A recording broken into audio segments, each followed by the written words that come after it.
Hello, welcome to Dr. Chan's Minor Ailments Forum again, and today I'm just going to spend a few minutes to talk about plantar fasciitis. I know it sounds like a really long name, and if someone come and tell you, oh, I've got that, you'll be like, what does it actually mean? So plantar fasciitis, what does it actually mean? Plantar fascia is a band of ligament that locate at our bottom of our soles. So normally words that ended up with itis means inflammation. So if you put two and two together, plantar fasciitis means inflammation of the plantar fascia. And how would you get it and how does it present? So normally we see ladies coming in and they said, oh, I've got really bad pain at my feet. And it's generally worse in the morning. When I first get up, I get out of bed and I feel like I'm walking on pebbles.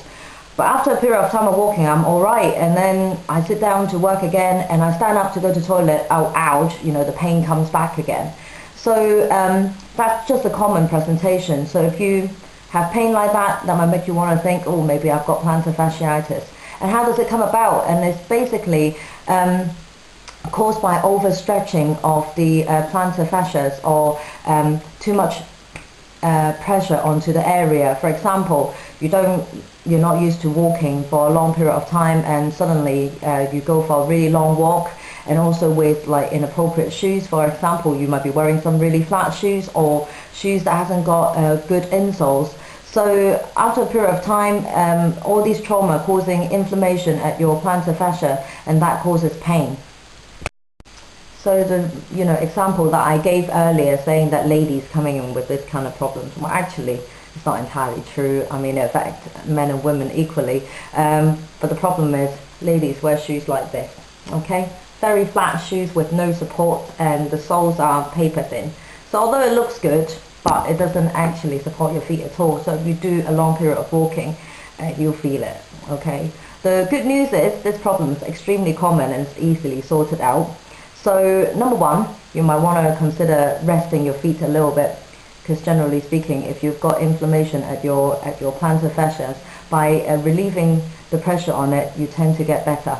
But the main thing is really looking into the kind of footwear that you wear to work or go around town, and think about wearing maybe trainers at the moment, and especially trainers that got a little bit of instep, or if you don't have trainers, then wear a pair of shoes and put some insoles in that particularly got the instep on the inner side of your feet. So that would definitely give you extra support at the plantar fascias.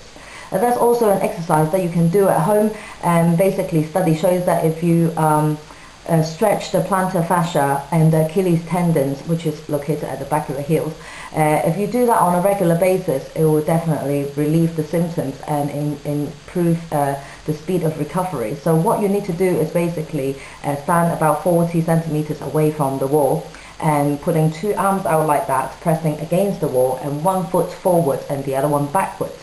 And you push forward, and you need to do 10 sets of around a few seconds of these kind of pressing against the walls, and you obviously swap foot, and that by doing that for a period of time, generally speaking, the problem will be resolved.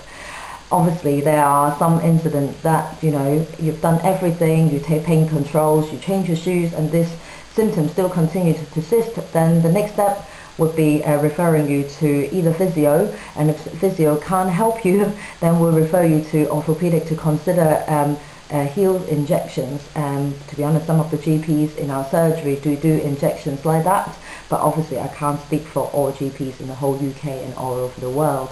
So bottom line is, in order to prevent plantar fasciitis, you need to have good shoes with adequate soles. And if you do have it already, make sure that you rest your feet and also look into your footwear.